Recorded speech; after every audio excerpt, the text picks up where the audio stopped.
At Indie Booksource, you can shop by genre or by author, and you will be buying direct from the author's main purchase link. We offer hundreds of titles in formats that include ebooks, paperback, hardbound, and audiobook. Support an indie author. Visit indiebooksource.com today.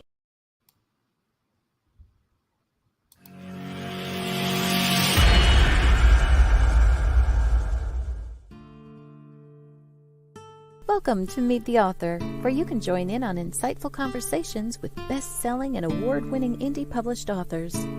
Your hosts today are Rob and Joan, who themselves are indie published authors, book publicists, and paranormal investigators with Tampa Bay Spirits, based in Tampa Bay, Florida.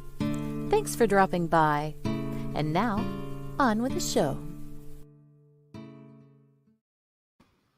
Hi, I'm Rob. And I'm Joan. We're so glad that you're here, whether you're watching while this is being broadcast live as a vodcast or you're listening to our podcast. We're really happy that you're in our audience. Today is a pre-recorded show, so I just want to make sure that you know that and that you're not trying to send us comments and ask questions and wondering why we're ignoring you. We're not. We're pre-recorded. Just like the banner says, pre-recorded right there. Yeah.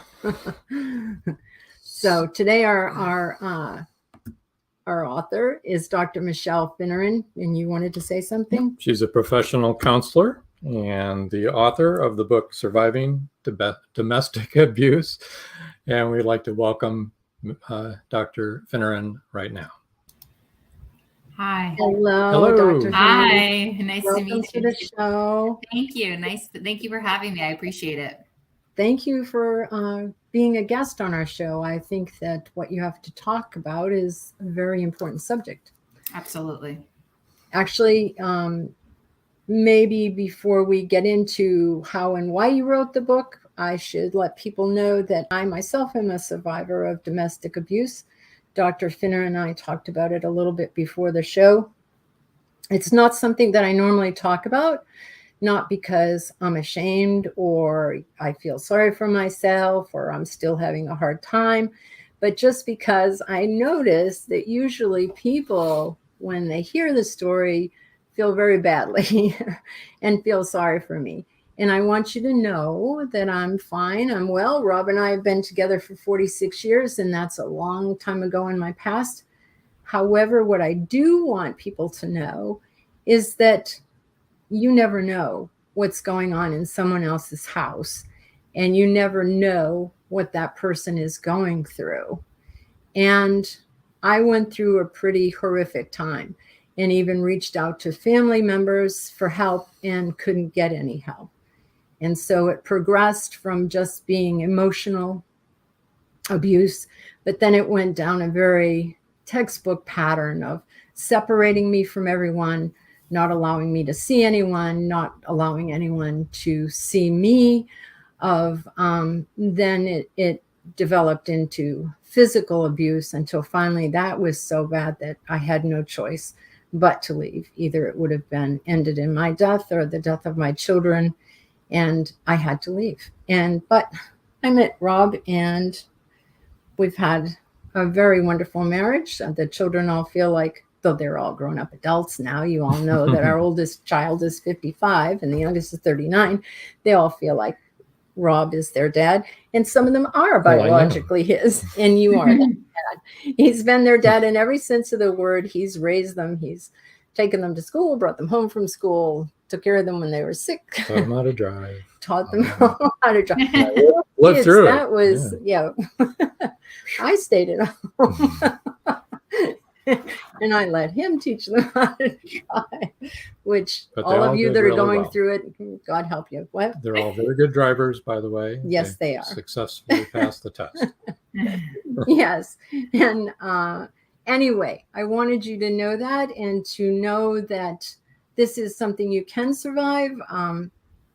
I told Dr. Finneran that I was a survivor of domestic abuse, and that's how I feel. I feel like I'm a survivor. I do not feel like a victim. And I pretty much during it, I wasn't much of a victim anyway. I really fought really hard for a long time to see if there was anything I could do to save the marriage, and then to get out of the marriage without there being any bloodshed. And that's not a joke. That's the reality. Right. So I just wanted to put that out there so everybody would know this is perhaps more predominant than you would think it is, that it happens to more people than you would be aware of. Yes. So, okay. So, Dr. Finneran, welcome. Hi. And, Thank you. tell us a little bit about yourself. Okay, so I'm in sunny South Florida area. I have a private practice called Beck & Associates located in Coral Springs, Florida. I started in the mental health field very young. I would say about 18 when I did my first internship at Stetson University in DeLand, Florida, where I worked as an internship for a crisis stabilization unit in Daytona, Florida. And that's when I really started. I really excelled in all my courses when it comes to psychology. But when I did that internship, I really, really knew this is the profession that I needed to be in at a very, very young age. So I would say for the first 10 years of my life, I went to Stetson. I got my bachelor's in psychology. Then I went directly right from there into my master's program to get my master's at Nova Southeastern University in Fort Lauderdale, Florida. And then right from there, did not skip a beat, went right into the PhD program. I got a PhD at Nova Southeastern University for conflict resolution and dispute analysis. Between my PhD program, I did acquire the state license test for the license of to be a licensed mental health counselor in the state of Florida. So I am licensed, which is the way I'm able to bill and open my business as a licensed clinician from the state of Florida. And I've been in education for a long time.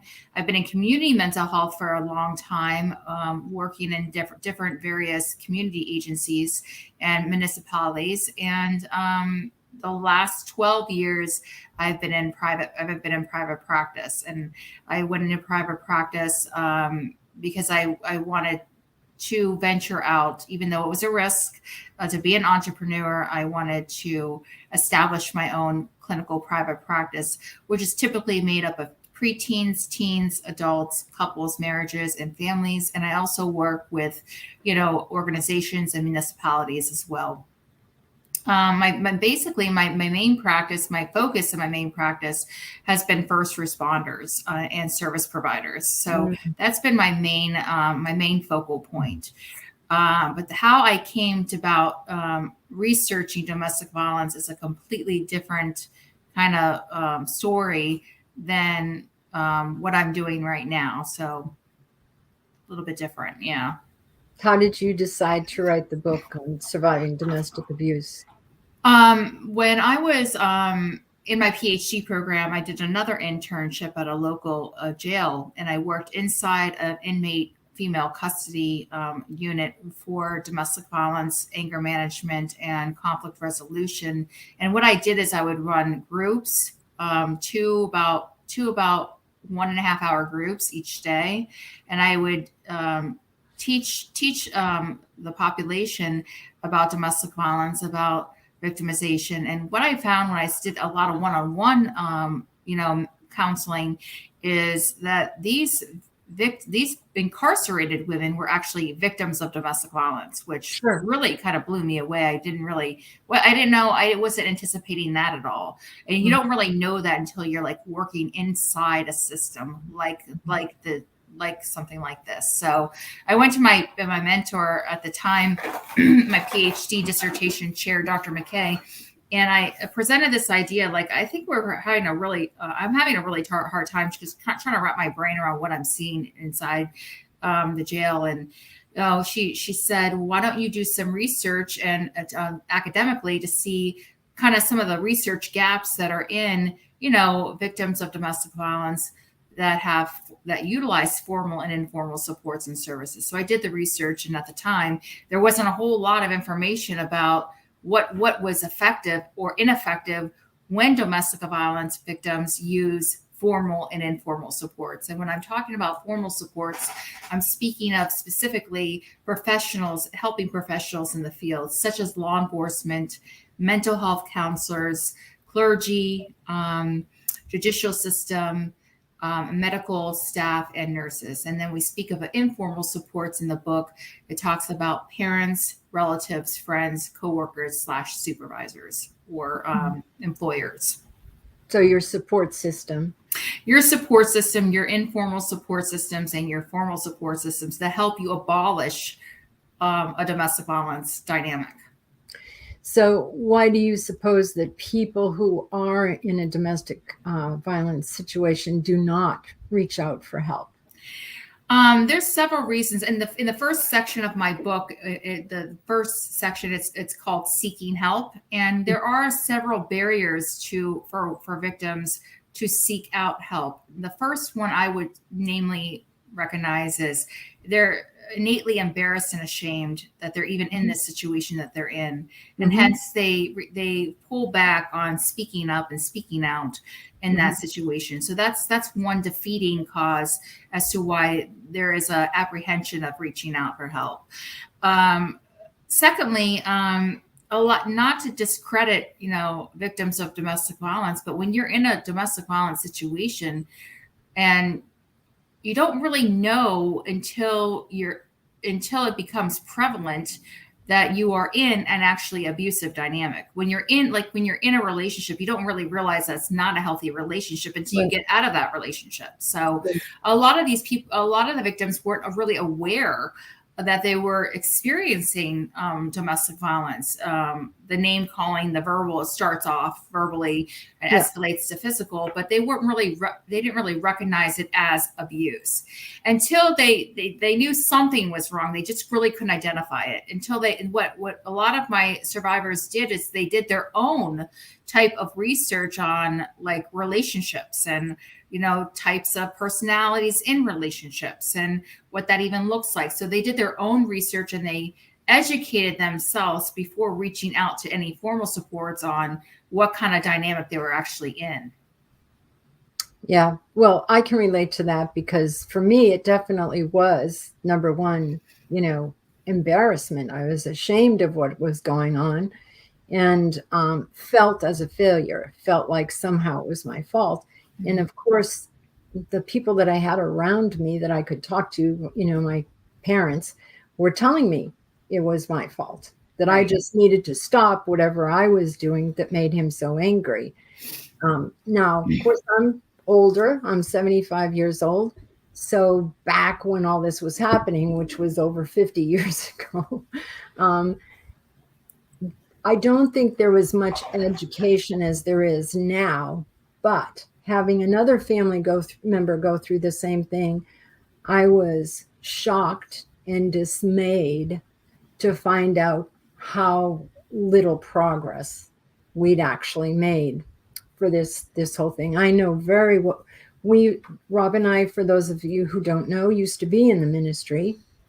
And so we know very well that a lot of the victims of domestic dispute are the ones that end up in jail. Yes. And it's a very unjust and it's a very difficult situation. So we just need to keep going at this thing and trying to get people educated and trying to reach out to people that we think might be in that situation.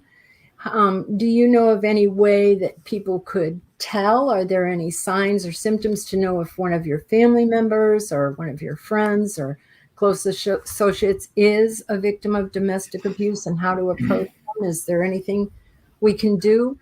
Well, one of the things that ends up happening is the victim becomes more and more distant, alienated, and isolated from their family members and their friends. And that's not because of the victim's doing, that's because of the perpetrator's kind of manipulative control aspect that they have over them. So that's one thing. If you see your loved one kind of change and kind of withdraw a little bit, then, there's something, obviously, we don't know what's behind closed doors until it's revealed. So that's one sign that the distance and the alienation and the isolation is hugely problematic for the victim. And, it confuses the family members because it makes them feel like, well, we're just not close anymore, or our relationship has changed. But no, there's something even deeper going on there. So if you see that in your family members' relationship, or with your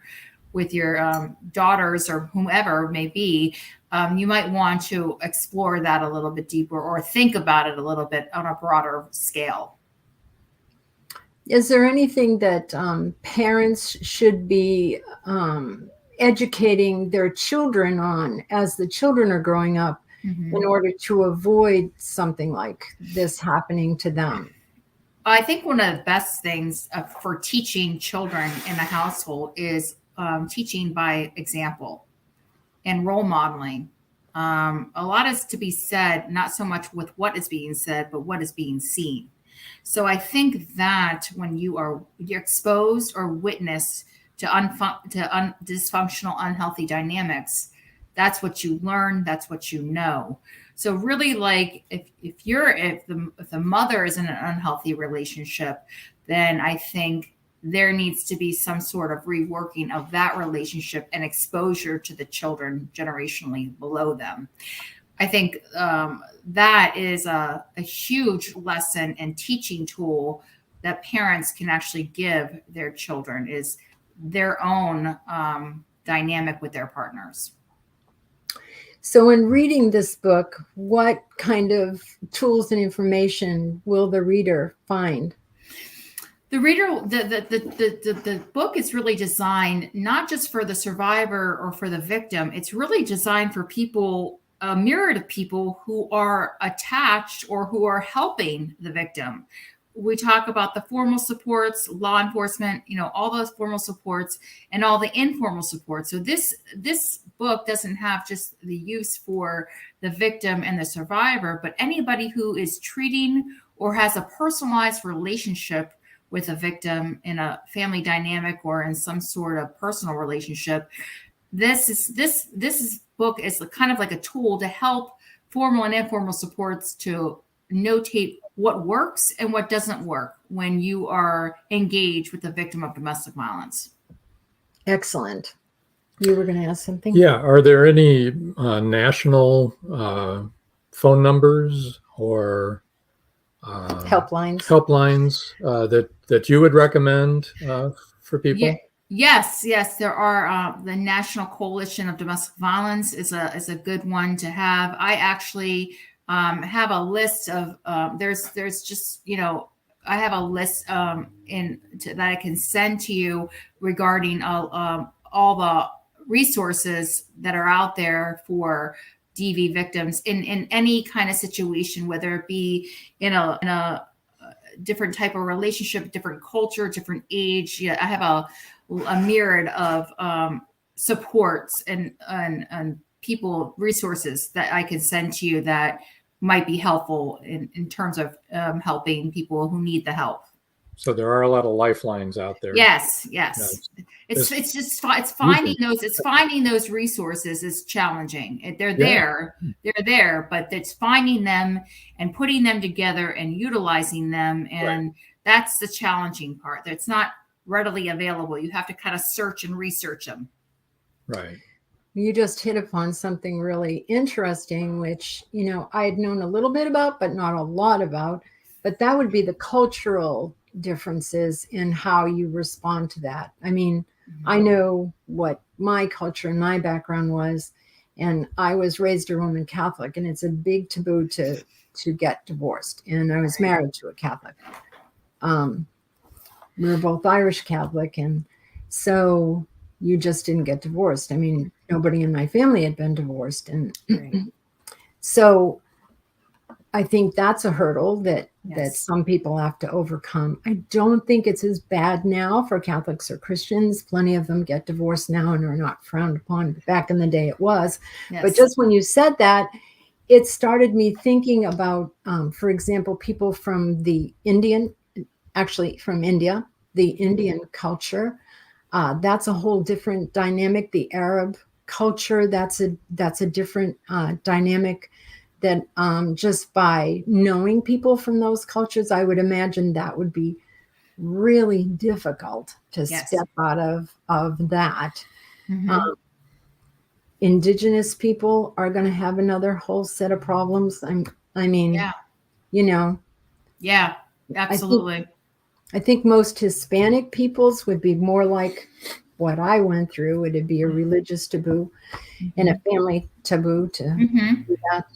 But anything else, any other kind of cultural problems that you can think of that might be I think you nailed it on the head. I think that the biggest one is the cultural kind of norm, if you will, for the specific culture, and the religious kind of taboo of not divorcing, especially if you don't have a family of a history of divorces in the family, and right. So it's kind of just like if you're speaking of religion, if you're Catholic, that's kind of like a no-no, or was a no-no. Now there's a little bit more sensitivity and stigma released from, obviously staying, in a abusive relationship in a marriage. Yeah. Yeah. Yep. Yeah. And I believe in Christian too. In the Christian culture, there's a lot more leeway now than when we were first in the ministry. It was still like you are married for life. Of course, we were divorced and remarried. So right. And we were pastors. Right. So we were okay with it. We were really fine if you're being abused. Yeah. Yeah. Yeah. It's kind of like stomping out what is considered to be like supposed to be like abiding by the rules and the norms, and really like it's a whole new level of awareness that we're living in today's day and age. It's just a whole level of awareness in terms of mental health and psychology and well-being. And with especially, it's really skyrocketed this level of mental health awareness through the pandemic. So oh my gosh. So I mean, and the area that really spiked up in terms of the pandemic has been domestic violence, because people are enclosed with their perpetrator, and it's been like kind of riveting to see those numbers skyrocket, and hotlines and domestic violence agencies are just can't hold as many people as they need to.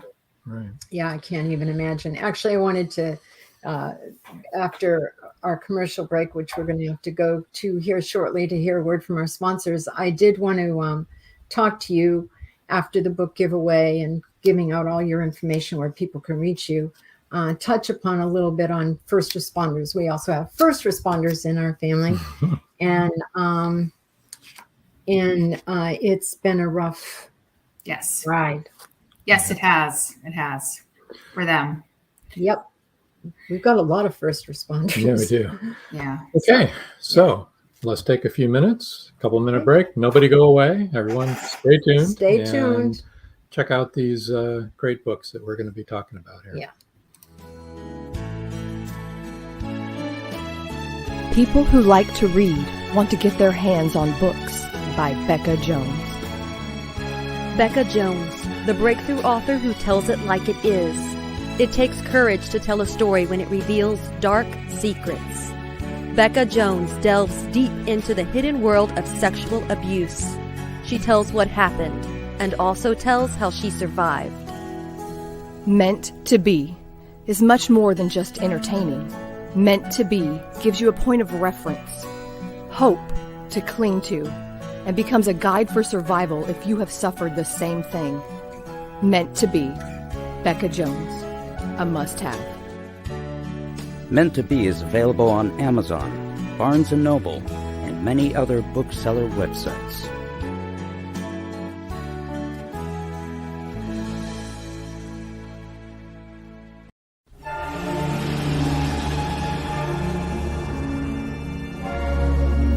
Dear Lord, she's still alive.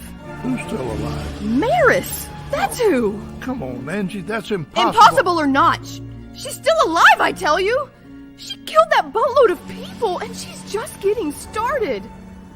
There's no limit to what she will do.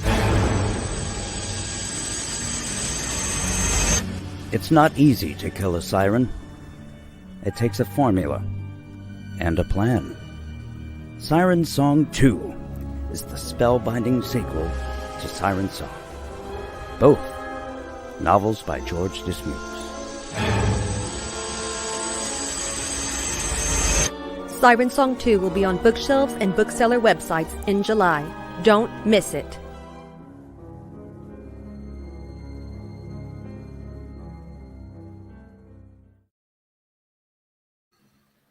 And we're back. Welcome back. Well, without much ado, let's start telling people where they can reach you.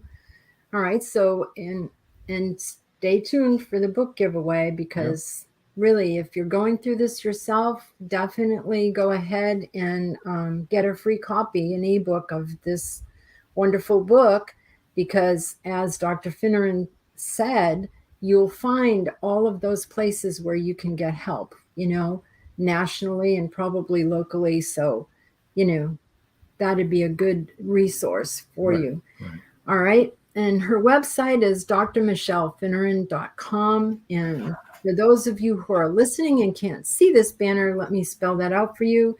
It's DRMICHELEFINNERAN. Okay. .com. I didn't think I needed to spell .com or website. No, all right. not. Facebook is Dr.Finneran. LinkedIn is Michele Finneran. Now, this is a different one. Instagram, this is her practice that she told you about at the beginning of the show, is Beck and Associates. So that's the Instagram, but I will spell that for you. VECC Asperam ASSOICIATES. Yeah, I never say that right. And email is Michele_Finneran@yahoo.com. All right. So now the book giveaway. Yes. There we go. You ready? Yep. I'm ready. Okay, book giveaway for the first 3 people to email Michele_Finneran@yahoo.com will win an ebook copy of Surviving Domestic Abuse. Yes. So get your fingers typed. Get your fingers going. We'll leave that ticker up for those of you that are watching, but I haven't put up her book cover yet, so let me do that now. I would also say, and I'm going to volunteer this for you, Dr. Finneran, anybody was to email you with questions or needing help, needing links, to who to call, you'll be more than happy to answer them. Absolutely. Right? What I'll do is if the people email the giveaway, if they ask for a list of resources, I will send a Word document of a list of national resources that will be attached to my response to the first 3 people that email in for the e-copy book. Perfect. Yeah, and I should probably say that I did have therapy, 2 different times. You sometimes you have to search to find the right therapist for you and to get the right kind of information. And like I said, back then it was much different. I have since been diagnosed with PTSD after that. I mean, that was probably 20 years ago that I was diagnosed with PTSD. So I was very jumpy about certain things. Right. And that's not an uncommon diagnosis, No. Having a lot of anxiety, Yes. And, I just feel there's a cover of the book. Yeah. I just, historically, what, you mentioned, it's not uncommon for domestic abuse to happen while pregnant. Oh, yeah. Okay. For those that are just listening to this, can you describe the cover for us? So this is Surviving Domestic Abuse, Formal and Informal Supports and Services. And my name is Dr. MICHELE Finneran. And this book is actually an academic book, but it's really more for anybody any formal and informal supports that are helping and assisting victims of domestic violence, whether it be, a counselor, or whether it be a law enforcement officer. There's certain things that to do that's effective, and there's certain things not to say or do that's ineffective when relating to a victim of domestic violence. And it also has to do with, the parents, the friends, and the coworkers and employers. So. And this is published by Routledge Taylor and Francis Group. So the cover is Surviving Domestic Abuse on a white background in red. And then, of course, Formal and Informal Supports and Services in small black letters under that. But then there's a picture of a woman in the shadows with like the shadows of a blind in front of her. So that's the cover for those of you that are looking out. So I had told Dr. Finneran when we were talking in the pre-show that in my case, the abuse escalated to physical abuse when I was pregnant with my first child, which is a very scary thing. and actually not uncommon. That's because there's now the attention is not on the perpetrator. The attention now is on the unborn child. So it leaves the mother, the victim, in a very distressful physical and emotional situation while carrying a child. You're not supposed to be in that much undue stress when you're pregnant. Right. Yes. And it showed after I delivered my first baby, I weighed less than when I got pregnant with her, which is unusual. Wow. That is very much.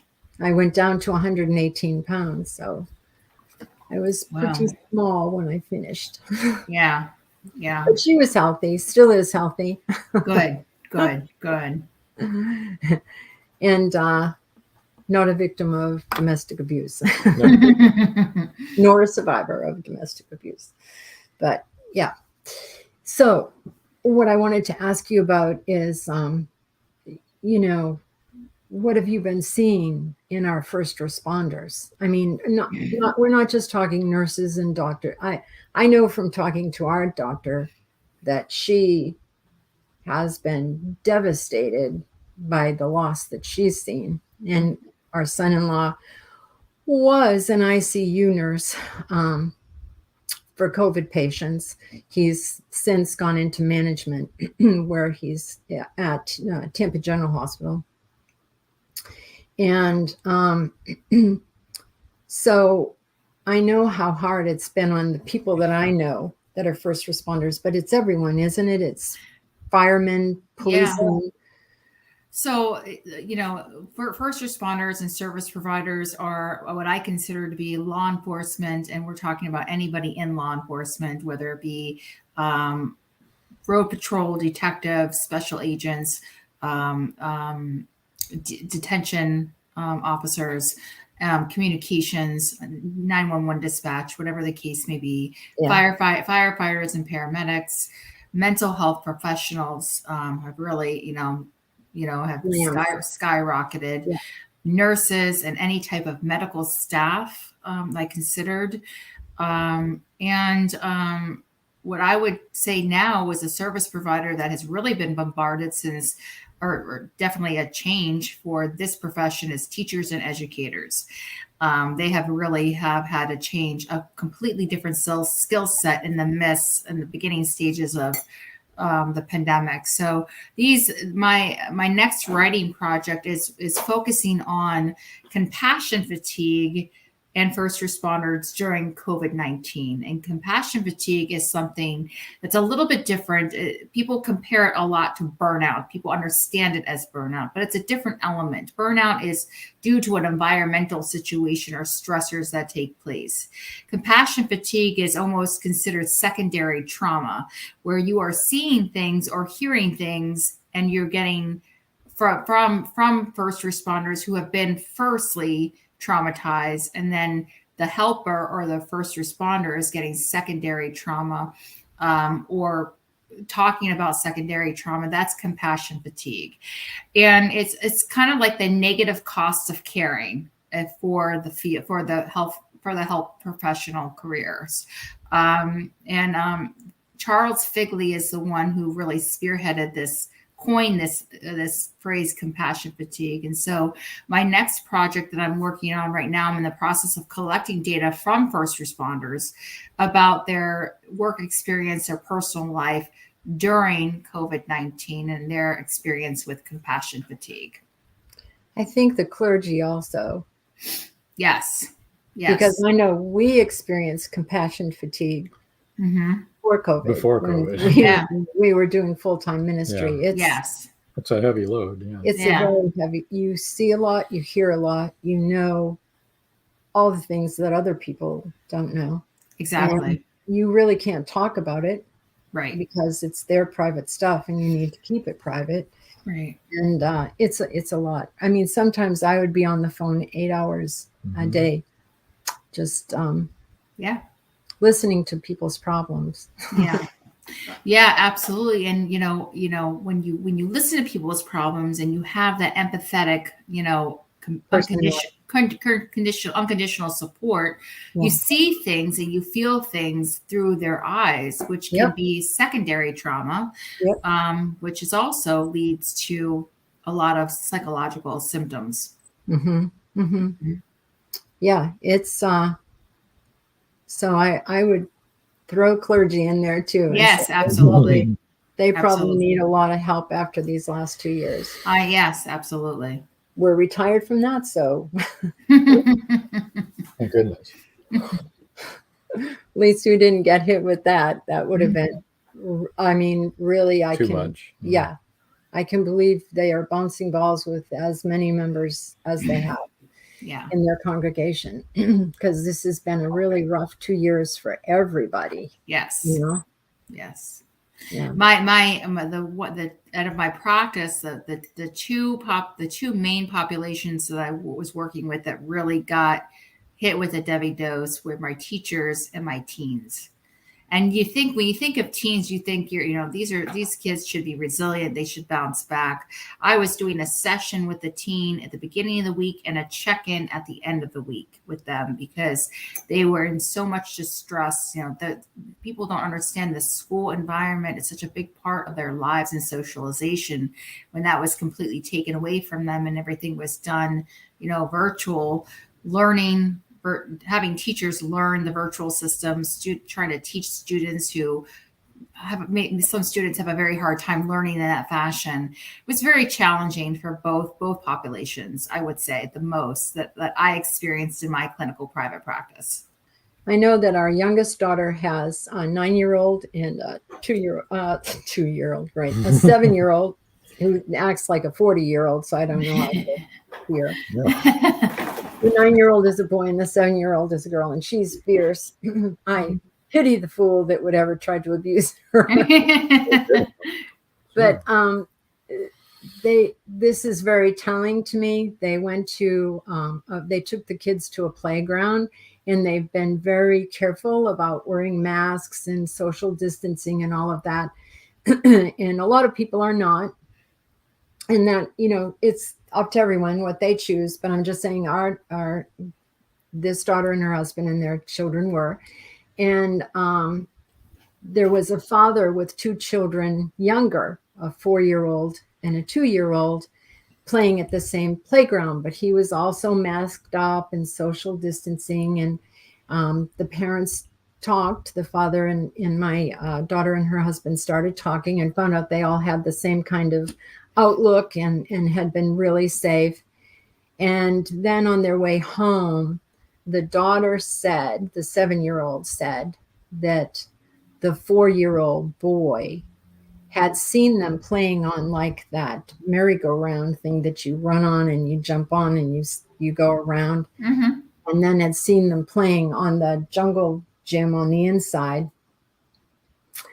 And he said, "Is that fun?" And they said, yeah, it's really fun. Haven't you ever been on it? And he said, no, because of the virus. Yeah. And I thought about that. And he was 4. So he was 2 when we went into lockdown. And he was so wistful looking at that. I mean, that broke my heart. I'm like, I know. a 4-year-old that's I never know. been on a jungle gym because of the virus. I mean, I thought, oh, Yeah. take Yeah. out some sanitizers, Dad, and wipe it down. Yeah. Yeah. Spray it up. All. Yeah. Let them go on. Uh-huh. Oh my gosh. Broke my Yeah. heart. It really did. Absolutely. I know. I think this is a good place to stop for our second set of Do you now? commercials. I don't All know why. It just seems logical. So why don't we take a little break here, another couple of minutes. Don't go away, everybody. Stay tuned. More to come. More to come. Yeah. Many secrets are hidden within the darkness of the jungle.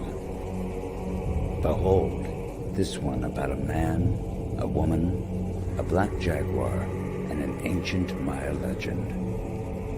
Two Faces of the Jaguar is a novel by George Dismukes that will take you deep into the jungle and capture your imagination until the last word. Two Faces of the Jaguar is book 1 of a trilogy. Two Faces of the Jaguar, where only the adventurous dare to read.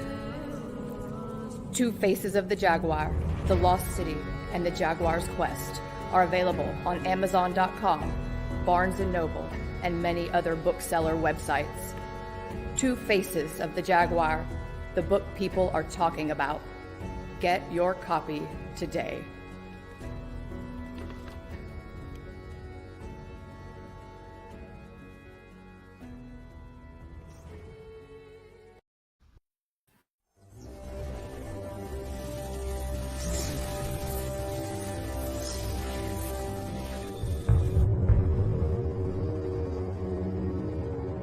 This award-winning thriller has it all. Murder, political intrigue, mob revenge, and a bit of romance. Not to mention strong female and male characters with a storyline that could be tomorrow's headline news. Now for a quick peek into our story. To help solving a nationwide plot involving the assassination of several U.S. senators, the O'Rourke team is called in. To complicate matters, they now have to work against the clock to rescue one of their own. You see, the mob didn't take too kindly to the O'Rourke team's involvement last spring. It seems to have led to the indictment of their boss. Will they succeed?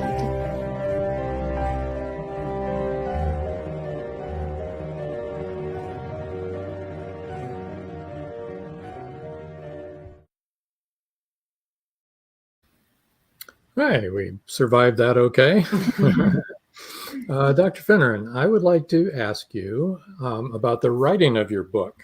Number one, how long did it take? I know it's going to be a lot different than the normal books we talk about because Fiction. it is nonfiction.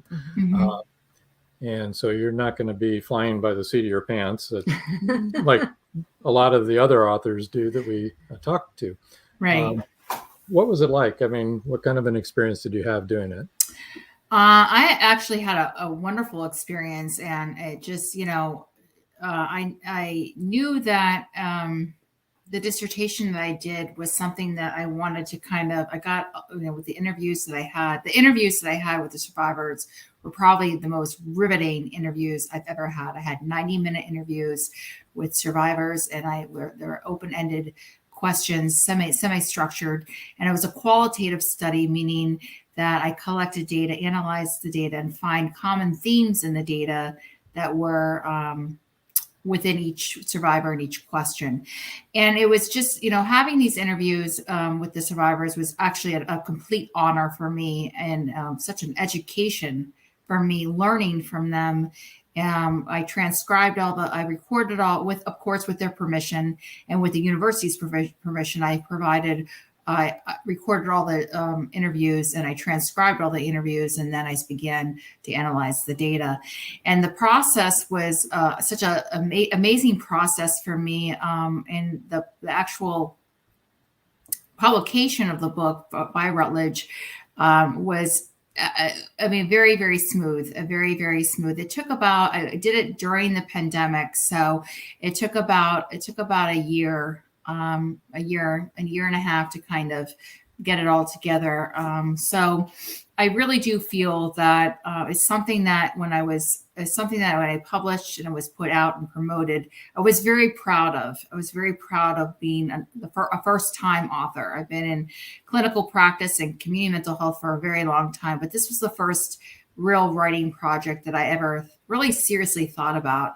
And once you write a book and you publish it, you kind of get an itch. Yeah, right? As you know, you get an itch to want to create and use your creative outlets and kind of write and perfect the skill of your writing technique and your strategy and organization of a book. So the book is very well organized. It's very easy to read. It's not just for scholars or for academia. It's really for anyone who might be interested in learning more about what victims go through, what survivors go through, and how to go about helping them, regardless if you're in a formal support or informal support.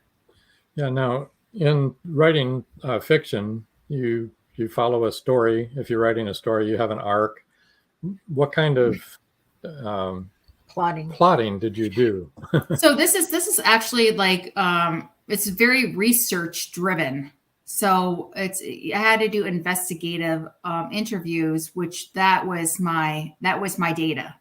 And with the data, you look, like I said, this called saturation of data, where you see common things that pop up. For instance, one of the things that popped up when we talked about law enforcement intervention is law enforcement really needs to do a better job in terms of training when dealing with the victim population.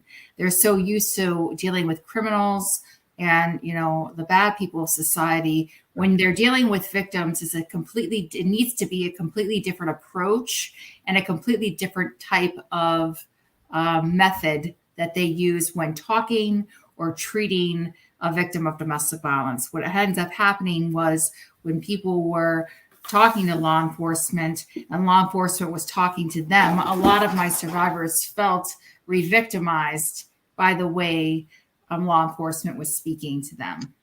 Absolutely. Wow. Yeah. So the training, what comes out of this is there needs to be training on sensitivity, training on victim, working with victims and how to go about talking to victims and treating them. Another thing that popped out in terms of saturation of information or data that was unexpected was when speaking with informal supports, we talk a little bit about their parents. And what I collected was all the survivors, every single one of them had a dysfunctional, detached relationship with their mothers, their daughters to their mothers. So I feel like this is something that I didn't anticipate. I didn't even know that was part of a process, but it was so common in all my survivors' interviews. And why it was so common is because generationally, the victims have seen even their own mothers go through victimization and learn helplessness and learn how to become a victim when they go out into the world. And also another riveting thing is, a lot of the mother-daughter bonding just was not your typical bonding. It was more physical help, babysitting, giving money, transportation. But what survivors really did need from their mother is emotional bonding, emotional connection, emotional availability. And that wasn't the case there. And so as they grew up, the daughters / victims sought it out in an intimate partner relationship. And when they sought it out, they sought out a traumatic emotional bonding with their perpetrator. That's exactly what happened to me. To give you an idea of my mother, and not just her relationship with me, but her relationship with, my siblings. my mother never told me that she loved me, ever.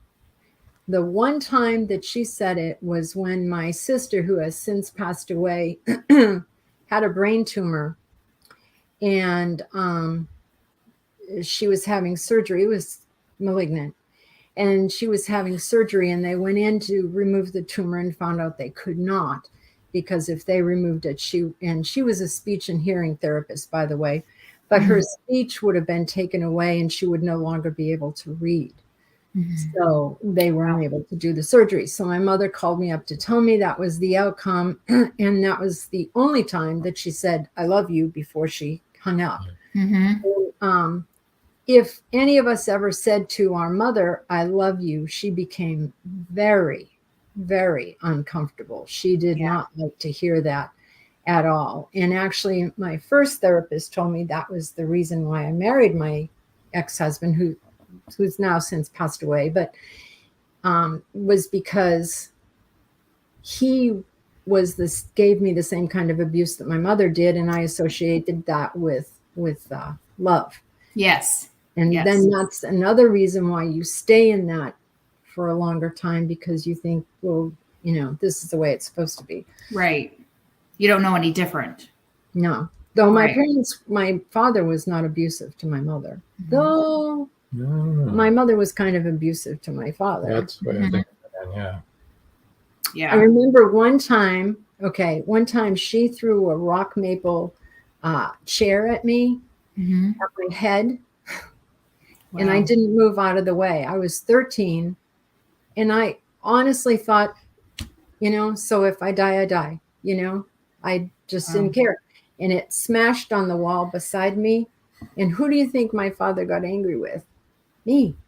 He yelled at me because I didn't move out of the way. Right. Right. I mean, that's sad. Yeah. There were issues of his own anyway. Oh, my father did have issues. It was not a fun way to grow up. They were the kind of parents that everyone thought they were the perfect people, the perfect parents, and that they had the perfect family. So you had to kind of live a schizophrenic life, Right. You had to present yourself one way and you were living another way. That's another thing my first therapist told me. He said, you must be very intelligent, because I don't know why you're not schizophrenic with growing up that way.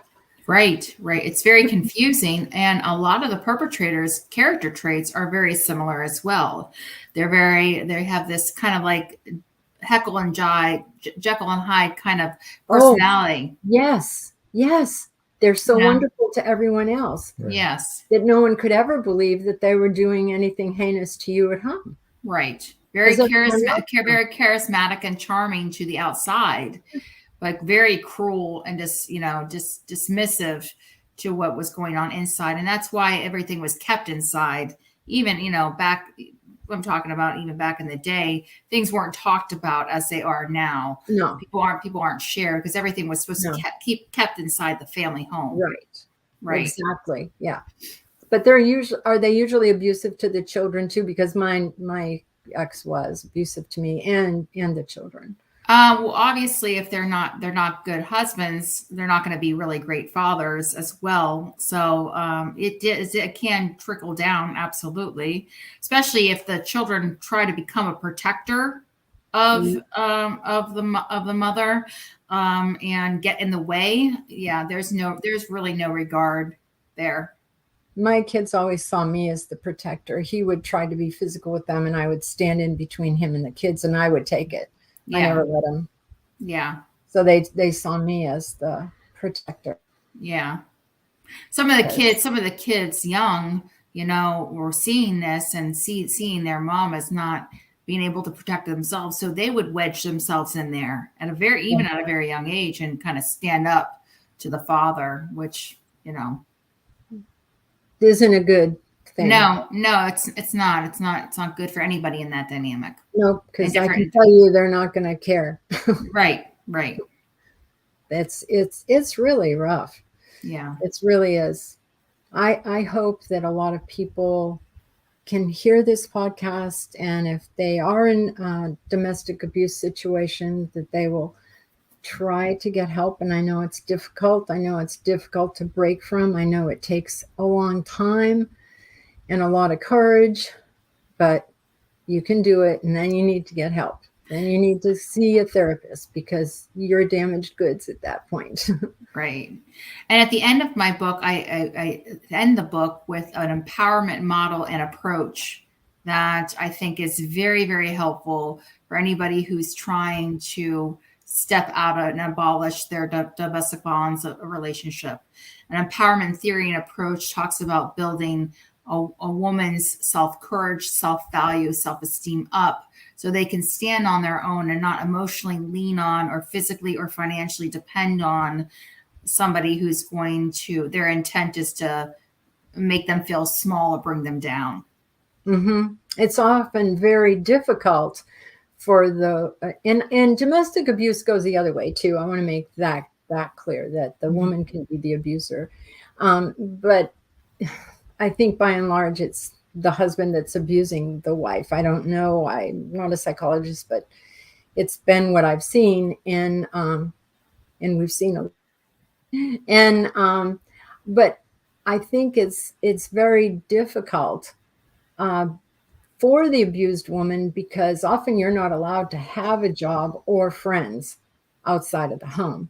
Or finances. They're not exposed. The finances, nothing to do with the finances, in no way to get at those finances.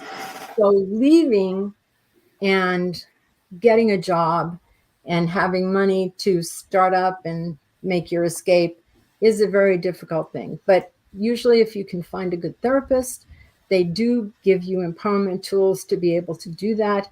They encourage you to get your own bank account and to start putting money away, and they show you how to do it and they try to help you. So anyway, that Joan is part of a safety plan that a good therapist will develop. That's right. A safety plan. A safety plan with their clients who's experiencing this type of dynamic. And you need to have it. Absolutely. And you need to follow it. And you need to have the support. You need to have helpful and effective supports. You can't do this. This is something you can't, you can do it, but you need some netting. You need some cushion. You just need it. And there's a certain type of support that is helpful. And there's a certain type of support that's counterproductive. Yeah. What kind of support would be counterproductive? Kind of like blaming the victim for the abuse. That's a prime example of something that mothers and families do. They advocate and cheer on the perpetrator, and they blame their daughter and them being victimized. That you must have done something wrong. You must have provoked this. So that's a very common thing. There are other things that are common that are not effective when supporting, even with therapists. Finding a good therapist, you're absolutely right. I think it takes a little bit of strategy to find the right fit for you as a client versus therapist. And when a client comes in and wants to get help on their domestic violence relationship, the therapist can't have their own agenda. The therapist has to meet the client where they're at. They might not be ready to escape and to leave their perpetrator. They might be psychologically ready for that yet. However, the therapist can't push and their own agenda on the client, and when they're not emotionally ready. And what therapists end up not doing, which is a disservice to the client, is they don't allow enough time for the victim to process their abuse. It's the first time, probably in a lot of cases, that they're even talking about the abuse. The therapist has to give ample amount of time for the victim to process and detail oriented about the abuse. So you got to have a therapist that is strong enough emotionally to listen to this type of trauma, and who has an expert in relationships, couples, domestic violence, has experience in dealing with a victim who's a female in a domestic violence relationship. So there's definitely some things that therapists can do better that I'm seeing, that collected from the survivors that were not so helpful. Therapists that would give them homework and would make them think outside the therapy session. That's very important. They need to do the work. The client needs to do the work. The victim needs to do the work. They need to start the process of helping themselves. Yeah, or they're not going to be strong enough to leave. Exactly. You Exactly. have to be equipped to leave. And I would say to anybody, whether it's a doctor or a dentist or a therapist of any type, you know, a psychiatrist or a mental therapist, you don't have to do everything that they tell you to do. If it's not a good fit for you, change. Right. Get a different doctor, get a different therapist. You always, a clergy, if your pastor is not listening to you, get another pastor. If your doctor is not listening to you, if your therapist is not listening to you and not meeting you where you at, you need to find someone that's going to listen to you. Right. Really important. And for my clients in my practice that have never had therapy before and want to see if it's a good fit for themselves, you know, the therapist can offer a 30-minute free consultation to see how well the potential client and the therapist gel and see if it's a right fit for them. You know, you can always find, you don't have to, just because you chose someone doesn't mean you have to stay with someone. And, you know, so there are definitely a lot of providers out there, and doing research and definitely look at ratings and descriptions and pictures of who you want to help you and provide you the service and the care is vital. Google reviews and Yelp. Yep. Go ahead and see what's being said. I agree. Yes, we all have choice. That's a really good thing. But someone in that situation often feels like they have no choice. But I just want to say you do have a choice. Yeah, and I wanted to just say I really appreciate you calling them survivors as opposed to victims. Mm-hmm. You concentrate on survivors, mm-hmm. so they don't live in that victim mentality. Well, how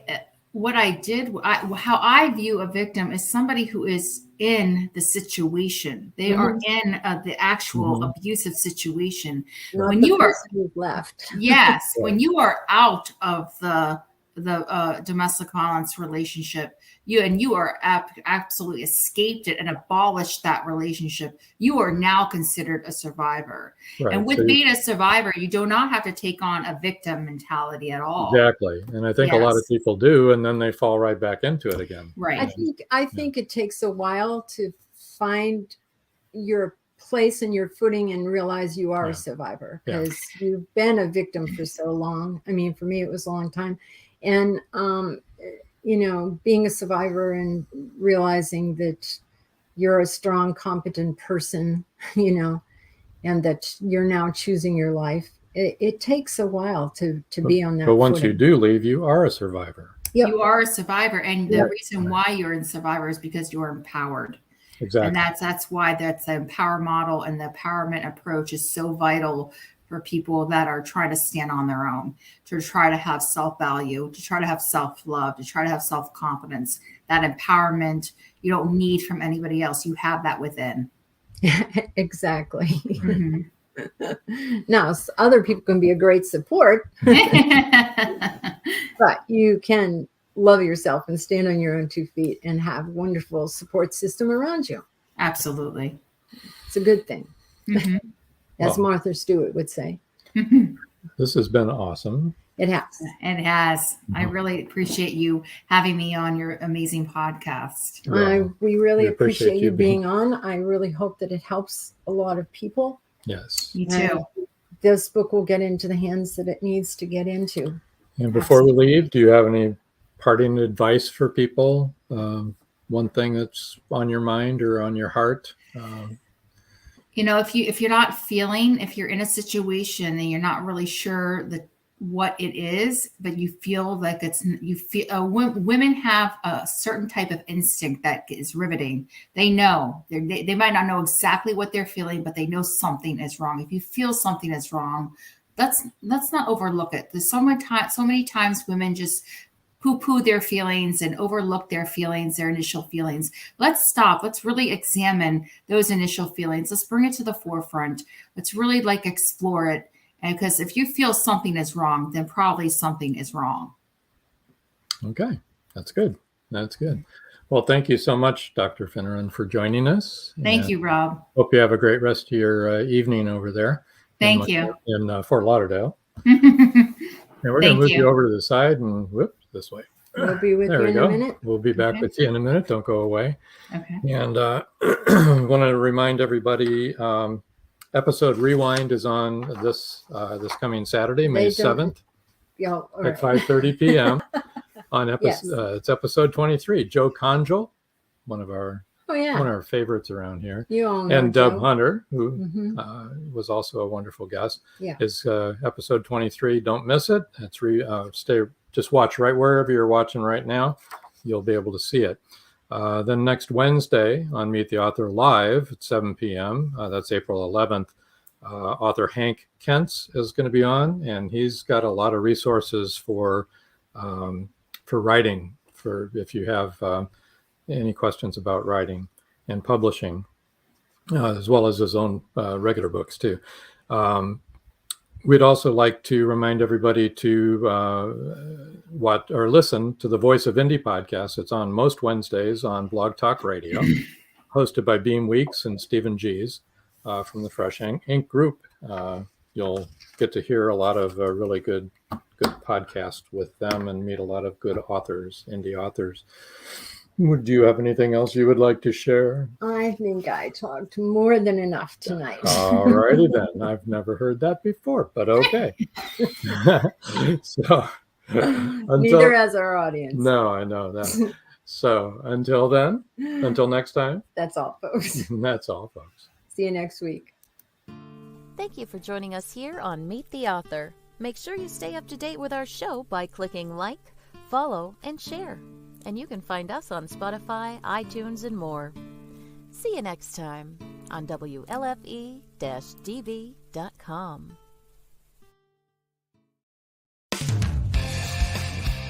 You've been listening to WLFE-DB.com, where our shows are your shows.